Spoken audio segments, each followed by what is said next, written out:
I waited for the protagonist to come and save the princess. But after a long time, the protagonist still didn't come. I carefully analyzed the reasons and found that I accidentally changed the plot of the story. When I was still thinking of a solution, the princess suddenly pounced on me. Outside the room, the brave, who was supposed to come to the door of my room, was also guided back to the Duke's mansion hall by the maid. In an unknown room, two mysterious maids are preparing to embark on a mysterious plan. After Celicia drank black tea containing magic potion and fainted, Moen stayed in the room the whole time.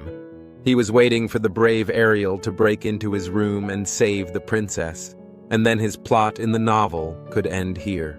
However, it was already time for Ariel to appear, but she didn't enter the room. Moen took out his silver pocket watch and confirmed the current time. What's going on here? Moen sat on the table with his clothes and pants off, looking at the time on his pocket watch with great confusion. He found that Ariel's appearance time had already passed a long time ago. He didn't understand why Ariel hadn't appeared yet. Half an hour has passed, according to the original plot. Shouldn't Ariel rush in quickly to save the princess and control me? What's going on now? Where is she? Suddenly, Moen seemed to remember something.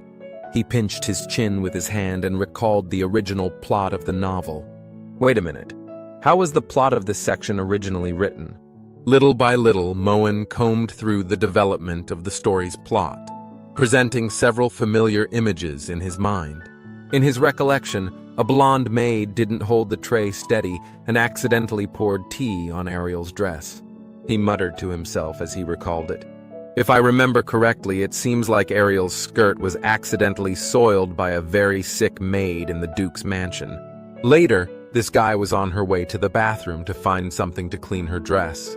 She noticed something unusual and looked at me, who was about to do something indescribable to the princess, Pooh, the original Moen Campbell. Recalling this, Moen realized that there was something wrong with this whole incident. Wait a minute, a very sick maid? He furrowed his brows and opened his mouth slightly in surprise, sensing that something was not quite right. Noel. He loudly called out the name of the maid Noel. Yesterday, due to illness, she didn't see the road in front of her clearly and accidentally bumped into him. He noticed that she was still working while sick, so he asked her to go back to her room to rest and recruited new maids from outside to replace all the sick maids in the house. She must still be in her room at this hour. At this moment, Moen realized that he had already changed the plot of the original novel. He nervously turned around and looked at Celicia lying on the sofa, feeling lost in the current situation. Gosh, isn't this equivalent to changing the original storyline? Celicia is still in a coma. Her face was flushed, her eyes closed, and her eyebrows were lowered, as if she felt discomfort in her body. Moen suddenly panicked when the story changed direction. He didn't know what to do next. If the original storyline is not followed, there is a high possibility that major events will occur in the subsequent development of the story. This is a huge problem, he called out softly. He turned his head and sat in place, anxious. However, at this moment, Celicia opened her eyes groggily. She unconsciously activated the ice magic, emitting a terrifying chill, and slowly sat up from the sofa. She stared at Moen's back with very terrifying eyes and walked towards him. At this moment, Moen was still immersed in his own world, not realizing that Celicia had already woken up. He lowered his head, covered his mouth with his hand, and quickly thought about the next solution. Calm down. Although something went wrong unexpectedly, the most crucial princess had already fainted. There must be a remedy now. Celicia's ice magic has spread behind Moen. At this moment, he felt that the temperature in his room seemed a bit different.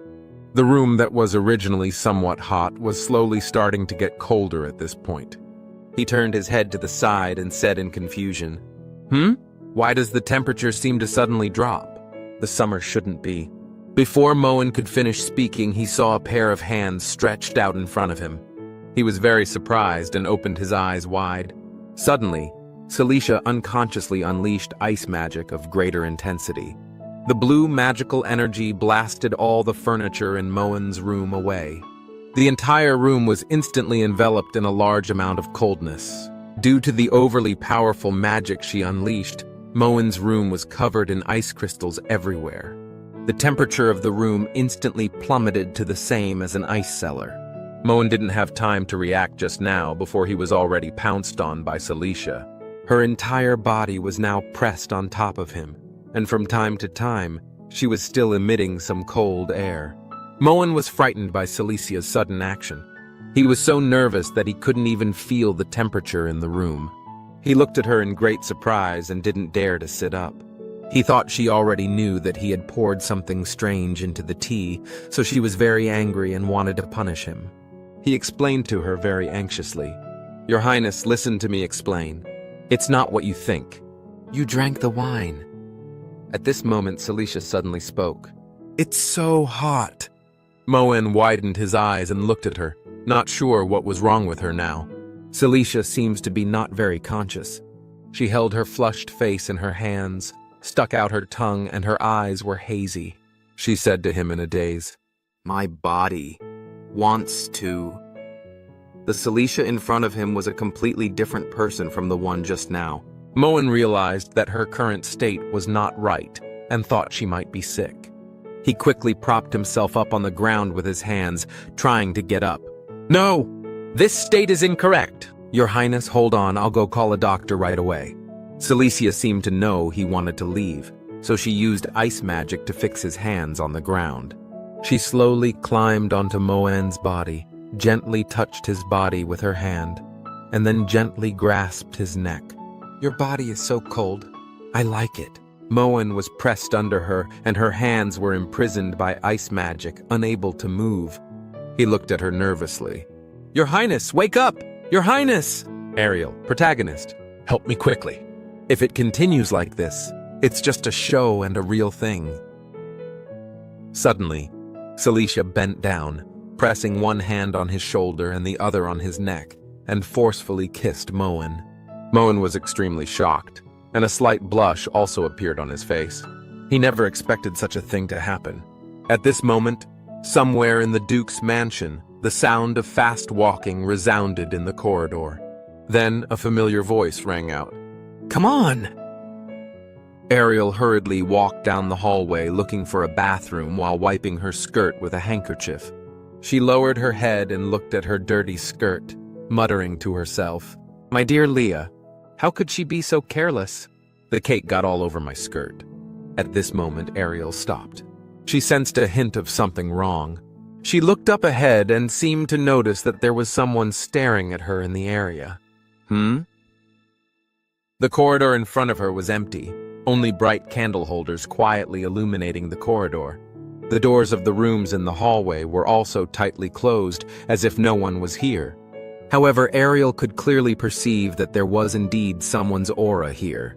She looked around carefully for a moment and then asked a question towards the hallway. "Who is it? Who is here?" At this moment, a maid slowly walked out of one of the rooms. "Excuse me, miss." Anne closed her eyes, touched her chest with one hand, and politely bowed to Ariel. She kindly reminded her not to go any further. "This is a forbidden area of the Duke's mansion. Please turn back." Ariel expressed doubts about this. Is there any place in the vast Duke Campbell's mansion that guests cannot enter? She didn't know she had gone where she shouldn't have gone. Forbidden area? She continued to inquire curiously. "What kind of forbidden area is this?" Anne looked at her with a smile on her face and calmly answered her question. "Sorry, this is a confidential matter of the Duke's mansion. I'm not authorized to explain." Upon hearing that Anne was unable to provide her with clear information, Ariel hugged her chest with both hands and looked at Anne with a slightly unhappy expression. She whispered a sentence. How stingy. At this moment, Anne noticed the stains on Ariel's skirt. She squatted in front of Ariel and observed her dress. "Miss, it seems like your skirt is dirty," Ariel replied. "Yeah, I'm looking for a bathroom." Anne offered to help her clean her skirt. "Let me help you with this small matter." She reached out her hands and approached Ariel's dress. gathering magical energy in her own hands. Clean. The green magic energy cleaned the stains off Ariel's dress, making it look as clean as it had been washed. Ariel lowered her head and looked at Anne's ability to cast magic, feeling somewhat surprised. She didn't expect the Campbell family to be so powerful that even the hired maids could use magic, she said with a slight surprise. "Oh, worthy of the Campbell family. Do all maids know how to use magic?" Anne withdrew her hand and humbly replied, "I only know a little, not worth mentioning." After cleaning Ariel's skirt, Anne stood up and took out a handkerchief to wipe her hands.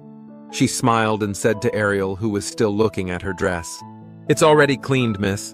Also, let me remind you, in a little while, the banquet will offer a limited number of pachichi cakes. If you like it, please don't miss it." Pachichi cake. Upon hearing the name of this cake, Ariel's eyes suddenly lit up. She clenched her two small fists excitedly, and her saliva couldn't stop flowing. She was very happy to be able to eat her favorite dessert at Duke Campbell's mansion. She was worried that the limited number of cakes would be sold out, so she quickly turned around and prepared to run back to the hall. She turned slightly and waved to Anne, saying goodbye to her. She smiled and expressed her gratitude for cleaning her dress just now. "Thank you for your help, Miss Maid. I have to go grab the cake." Anne also waved her hand gently. "You are welcome. Take care." Anne smiled as she watched her leave, until Ariel's figure gradually faded away and disappeared at the end of the corridor. Then she put down her hand. She withdrew her smile, turned back indifferently, and looked towards a certain part of the hallway, as if there was some unspeakable secret there. Ariel ran forward while recalling her interaction with Anne just now. She had actually noticed something strange about Anne. Since she didn't want to care too much about the Campbell family, she didn't say anything. She whispered, "That maid is a bit strange.